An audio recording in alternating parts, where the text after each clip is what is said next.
Seramik bardak gibi çekiç bizde de var. Vallahi delildi. Gayet güzel oldu. Nerelerde işimize yarar bu bizim? Böyle kulpu kırık, kenarı çatlak bir bardağınız, kaseniz olabilir. Bu şekilde çok şık bir çiçek saksısı yapabilirsiniz. Özellikle minyatür bitkilerde işe yarayacaktır. Normalde bu tarz seramik malzemeleri delmek için fazla vidalama üzerine metal delme ucu veya cam delme ucu takıp delebilirsiniz. Ama diyelim ki böyle bir şarj matkabınız yok. Evinizde de çok sayıda bu şekilde seramik kaplar var. Bunları bu şekilde minyatür çiçek saksısı yapmak istiyorsunuz. Bu yöntemi deneyebilirsiniz. Çekiç bizde de var, çivi bizde de var. Bazı videolarda da bu şekilde yıldız tornavida ile deliyorlar. Benim elimde de şu anda 3 adet kap var. Gelin bunların üçünde de bu işlemi deneyelim. Gerçekten işe yarıyorsa gündelik hayatta siz de yapıp atılması gereken eşyalarınızı dönüştürebilirsiniz. Şimdi fazla uzatmadan kameramızın açısını değiştirelim. Bir çivi, bir çekiçle bu seramikler kolayca deliniyor mu? Hep birlikte görelim. Buna benzer YouTube, Instagram, TikTok'ta karşınıza çıkan ilginç videolar varsa, deneyler varsa e-mailden veya yorumlara yazabilirsiniz. Sizler için o deneyleri tekrarını yaparak gerçekten doğru mu, değil mi, kolay mı, zor mu sizlerle paylaşmaya çalışacağım diyorum. İkinci bölüme geçiyorum. Bir denemede şarjlıyla yapacağım. Burada dikkat etmemiz gereken husus kasenin içerisine suyun girmesi gerekiyor. Çiviyle deneyelim. Mükemmel bir şekilde deldi.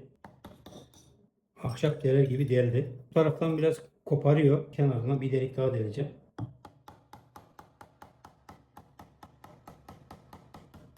Hiç zorlanmadan bir tahtayı deler gibi deldi. Ama iç kısmını kırıyor dediğim gibi kenarlarını. Aynı işlemi tornavidayla deneyeceğim.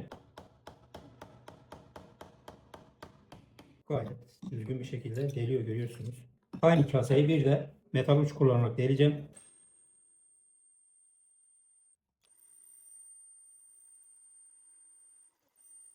Şimdi biraz da buradan delelim. Çivi ve tornavidayla deldiğimiz yerler kırıldı. Parçalar buraya düştü. Uçla deldiğimiz zaman daha temiz bir delik açmış oluyoruz.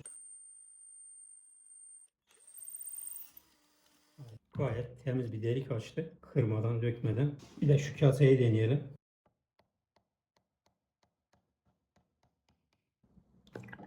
Bir de çiviyle delelim.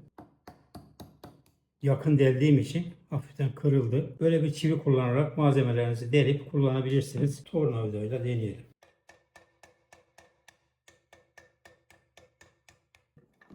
Böyle görüyorsunuz. Güzel bir şekilde deliği açtı. Çiviyle denesek mi? Çiviyle de deliğimizi açtık. Çöpe atmanız gereken seramik kapları bu şekilde delerek çok şık minyatür çiçek saksısı haline getirebilirsiniz. Buna benzer videolar izlemek istiyorsanız bizleri YouTube, Instagram ve TikTok üzerinden takip edebilirsiniz. Allah'a ısmarladık. Hoşça kalın. Geleceği burada gör, benimle keşfedin, her şey mümkün, haydi gel. Teknolojinin ritmi, devreler ve ekranlarla dolu. Kanalımda buluşuyoruz her zaman, yeni bir yolu. Her video bir kod dizisi, her melodi bir sistem. Teknoloji dünyasında ritim durmaz.